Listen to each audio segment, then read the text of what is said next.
When Stargate SG-1 started back in 1997, it did so without the cast that fronted Roland Emmerich's original 1994 movie. Stargate starred Kurt Russell as Colonel Jack O'Neill, a U.S. Air Force Special Operations officer who agrees to pass through the titular portal in order to explore the strange worlds that lay beyond. Russell was flanked by James Spader, who played Dr. Daniel Jackson, an archaeologist who joins O'Neill on his perilous mission. Originally planned as a trilogy, Stargate did not spawn a cinematic franchise despite doing reasonably well at the box office.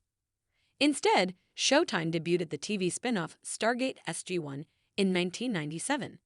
However, Russell declined to return as Jack O'Neill, and Spader did the same for his character, leaving showrunners Brad Wright and Jonathan Glassner to find some new stars. They did so in the form of MacGyver actor Richard Dean Anderson, who played Colonel O'Neill on the series, and Michael Shanks, who stepped in to portray Daniel Jackson. Alongside Amanda Tapping, who played astrophysicist and Air Force Captain Samantha Carter, the trio were the new faces of Stargate and mostly remained part of the show throughout its 10 seasons, though Dean Anderson stepped away from SG-1 later in its run. Shanks, however, took a little break from the series, disappearing from the cast in Season 6 after his character ascended to a higher plane of existence to join the race responsible for building the Stargates in the first place, the Ancients. In his place came Corin Nemec's Jonas Quinn, who actually debuted in Season 5.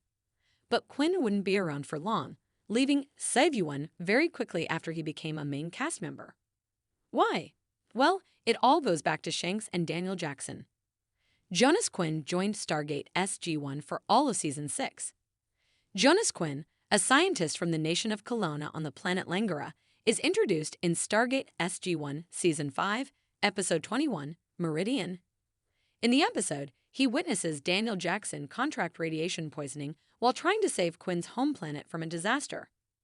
By the end of Meridian, Jackson then ascends to a higher plane of existence, guided by the ancient Oma Dasala.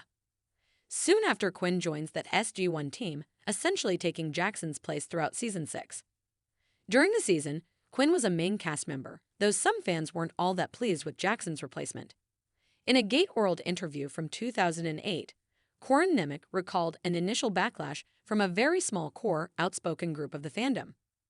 He continued, "Interestingly enough, I'd say 95+% of the fan base grew to like the character and accepted the character overall. Especially by the time Season 6 ended, I think people were pretty much, okay, I'm cool with that." Alas, Quinn's time with the Stargate crew was to be short-lived, as in the Season 7 premiere. Fallen, the team discover a de-ascended Jackson on the planet Vizuban in the season premiere. The following episode sees Jackson rejoin SG-1, with Quinn returning to the Kelowna Nation to work as a peace negotiator. In all, Quinn appeared in 3 episodes of Season 7, though he's mentioned in 2 others, last showing up in the mid-season episode Fallout. After that, Quinn wasn't seen again. Speaking to From the Desk in 2018, Corin Nemec explained how his Stargate SG-1 casting was a happy accident, revealing that he happened to be at production company MGM auditioning for another project when he bumped into the SG-1 casting directors. "From there, it was a miracle of fortune," he remarked. But that fortune only really lasted for a full season, as Michael Shanks would eventually return to the series after his brief hiatus. Shanks had left SG-1 for a full season of his own accord, claiming that he just couldn't see himself continuing with the series he helped launch and was growing increasingly disenchanted with his role. The actor also cited creative differences with the show's writers as a reason for leaving. This cleared the way for Jonas Quinn to join that SG-1 crew and for Nemec to become a central cast member. Then, Shanks returned. Fans evidently weren't too pleased with Daniel Jackson being killed off, something mirrored by the characters on the show who had trouble adjusting to the new dynamic with Quinn as a member of the crew. Shanks himself clearly wasn't completely done with the series even during his absence, as evidenced by the fact he made guest appearances in SG-1 throughout Season 6, voicing a new character named Thor. By the time Season 7 debuted, the actor had seemingly worked out his differences with MGM and returned to the show.